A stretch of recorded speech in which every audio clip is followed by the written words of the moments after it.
In this video, we are going to be looking at applications of derivatives in business calculus. This is a very important section because you're going to see these questions a lot. So whenever you see the word marginal, this is what it means. If we have X, and that's the number of units of a product produced at the some time interval, then the cost function is represented by C of X. And the marginal cost function is the derivative of cost. The total revenue is R of X. The marginal revenue is the derivative. The total profit is revenue minus cost. And marginal profit will be its derivative, or marginal revenue minus marginal cost. So marginal cost, this is really important. Marginal means the instantaneous rate of change relative to a production at a given production. So whenever you see marginal, it means take the derivative, and what you're talking about is the change at a certain production level. Let's apply that in some questions. If we look at example 6, not sure why that's numbered 6, but it says a company manufactures automatic transmissions for cars. The total weekly cost in dollar of producing, there shouldn't be a T there, X transmissions is given by C of X is 50,000 plus 600X minus 0.75 X squared. Find the marginal cost function. Well, as we said above, marginal cost will be the derivative of cost. So we simply take the cost of the derivative of the cost or of each term using the power rule. So the derivative of 50,000 is 0. The derivative of 600x is merely 600. And the derivative of 0.75x squared will be the 2 times 0.75, which will be a negative 1.5, and x to the first. Now it says find the marginal cost at a production level of 200 transmissions per week. So we simply plug 200 into that function and get 600 minus 1.5 times 200. So that will give us 300 transmissions per week.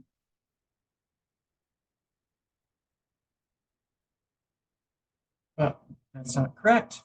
If it's cost, that's $300 per transmission per week because cost is in dollars. So what's happening is at a production level of 200 transmissions per week, we are increasing by $300 per transmission per week. So we say that here. At a production level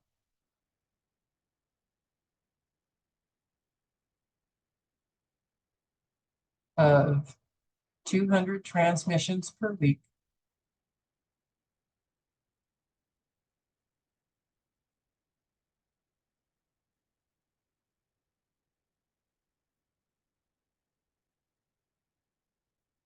an increase in production will create a $300 increase in cost per transmission.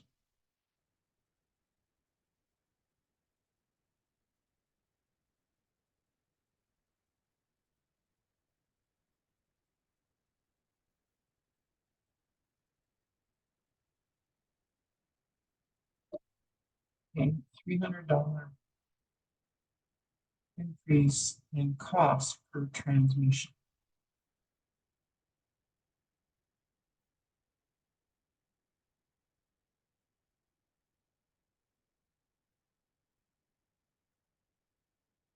Part D says find the exact production cost of the 201st transmission. So what that means is it wants us to take the cost to produce 201 transmissions and subtract that from the cost of producing 200, and that'll give us the exact cost. So if we plug 201 into our original function, let's put those values here. So when we substituted 201 into our cost function, we got $140,229.25. Subtracting when we substituted 200 in, we got 140,000. So the exact cost of the 201st transmission was actually only $229.25. What we have up here was an approximation using the derivative. And this is the exact difference in cost to produce one more transmission. Let's look at how this is defined below. So it says the marginal cost versus exact cost. So if C of X is the total cost of producing X items, then the marginal cost function approximates the exact cost. That's what we found above by producing the 101st item. So the marginal cost is approximately equal to the cost of producing one more item minus the cost of producing the number of items you're talking about. So that's your exact cost. So similar statements can be made for total revenue functions and total profit functions. Let's look at example 7.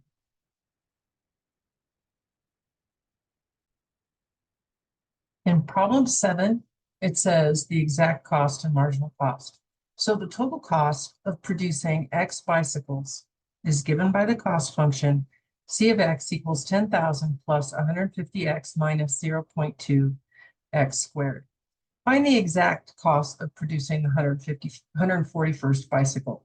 So that exact cost will be the cost of producing the 141st bicycle minus the cost of producing the 140th bicycle. We'll write that like this. C141 minus the cost of the 140th. That'll be the exact cost of producing the 141st bicycle. Substituting 141 into this function, we're going to get 173.8.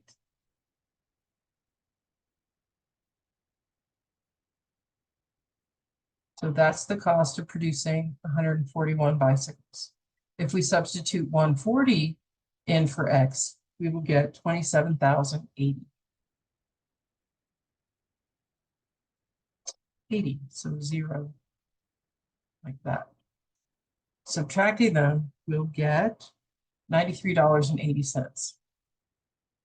So that's the exact cost of producing the 141st bicycle. Now we want to find the marginal cost to produce that 141st. So we will take our marginal cost function, which is the derivative of cost, and that would be 150. Taking derivative here, that's 0, that's 150, minus 0.4 X. And we'll substitute 140 into this function, because that will tell us what will the marginal cost of producing the next bicycle. So we'll have 150 minus 0.4 times 140. Let's do that. Gives us 94. So using our approximation, getting that it's going to approximately cost $94 to produce the next, which is pretty darn close to the exact cost. Let's try another type of question here. In question 8, it says, a company's market research department recommends the manufacture and marketing of new earbuds for audio listening. After suitable test marketing, the research department presents the following price demand equation. It says X, the number that you should produce, will be $10,000, 10,000 minus 1,000 times the price. So this relates how many you can sell to the price that you'll sell it at. Now it tells us here to solve this equation for P. So if we have X equals 10,000 minus 1,000 P, we'll move the 10,000 to the other side of the equation by subtraction and get X minus 10,000 equals 1,000 P. Then dividing by 1,000, we get P equals X minus 10,000 over 1,000. This equation could also look like 1,000 X. And here 10,000 divided by 1,000 is 10. So you could write it as this fraction. Or you could split the fraction up and have X over 1,000 and 10,000 over 1,000, which is 10. So in this case, X again is the number of earbuds that you can sell if you sell them at P per set. That's the price. All right. The financial department provides the cost function here that says cost function is $7,000 plus 2x, where 7,000 is the estimate of fixed cost, tooling and overhead, and $2 is the estimate of variable costs per earbud set. So find the domain of the function defined by the price demand equation. Let's go back up here to our price demand equation. Price demand equation from above I had written inaccurately, actually, because this 1,000 in the equation was being subtracted. It should have been negative, so we would have divided this expression by a negative 1,000, making my first term negative and my second term positive. So here it is. Now, if we want to find the domain, let's think about this for a minute. This is the price. This function right here represents the price. The price can never be negative. So to find the domain, we're going to say a negative 1/1000th x plus 10 must be greater than 0 or equal to, I suppose, if you want to sell them for 0, but should be greater than 0. Solving this, we move the 10 over and have a negative 1 over 1,000 x would be greater than or equal to a negative 10. To solve this, we'd multiply both sides by a negative 1,000.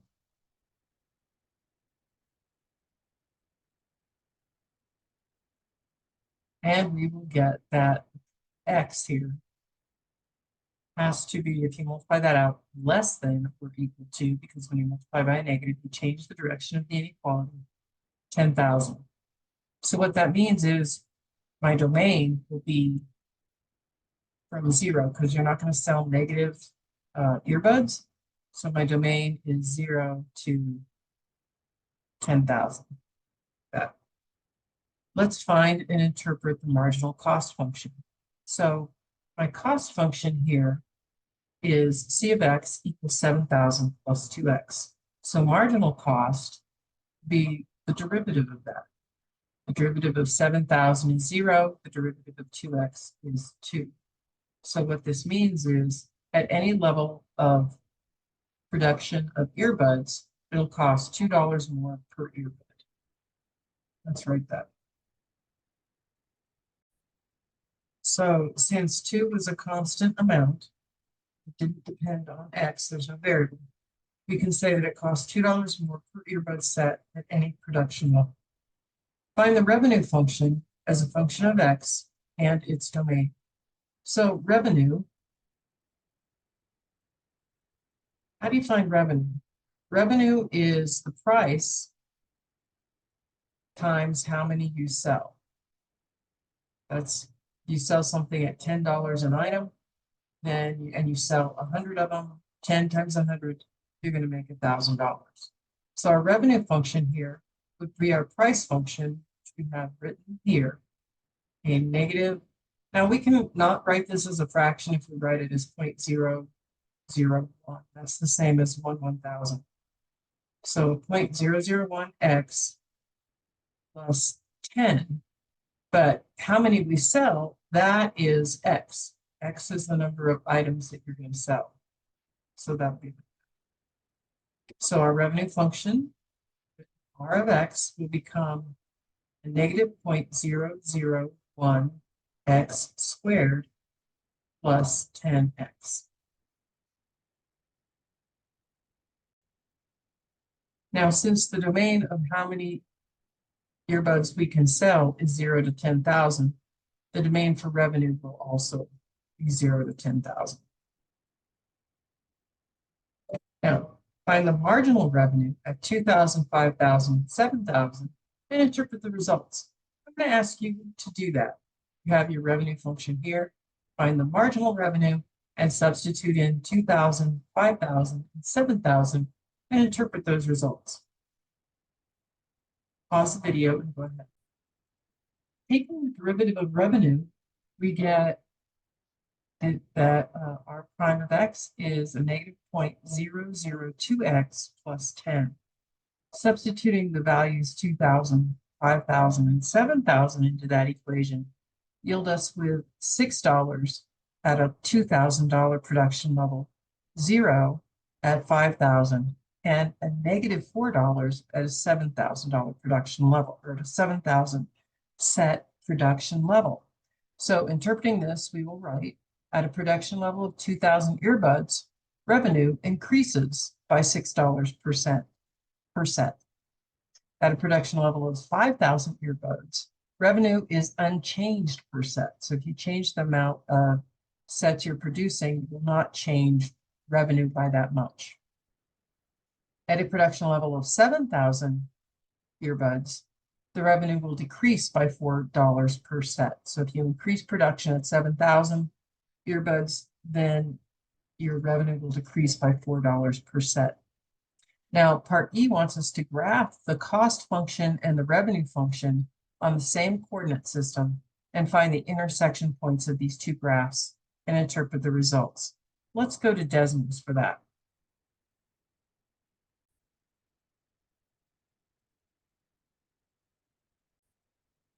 All right, I punched these two equations into Desmos. Here we have our cost equation in red, and we have our revenue function in blue. Notice that we don't see any of it. We see what looks like a line for our blue revenue function, but we know it can't be a line because it's an x squared function, so it's got to be a parabola.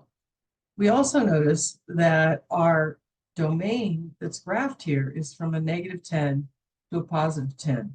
That makes no sense. We're not going to produce negative earbuds. So we could slide the graph this way. However, that only gets us up to 18 earbuds that we're producing. And we decided that our domain was from 0 to 10,000. So we should go to the graph settings here with the tool, that little wrench in the corner. Or if you're on a graphing calculator, you're going to need to go to your window and set your X max to 10,000. 10,000.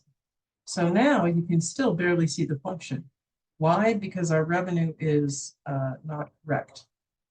We know here that our cost function starts at 7,000, so we don't even see that red function yet. We're going to have to take our Y values much higher. So for our Y values, let's go to 10,000. Oh, I can barely see it. Let's go to maybe 80,000. Maybe take that down to 50. That's better. I like to have a good graph, so maybe 30. I like that very much. So now we can see quite clearly our revenue function in blue is a downward opening parabola, and our cost function in red is that line. This is what we want to draw on our notes. So let's transfer this to our notes. Before we draw this on our notes, we want to identify the points of intersection. So if you click on them here, or if on your graphing calculator, you calculate the intersection, you'll find that these two functions cross at the point 1,000, 9,000, and 7,000, 2,100, or 21,000. So if we do go ahead and transfer that to our notes, it should look something like this. Find the intersection points of the two graphs and interpret the results. Interpreting the results, we would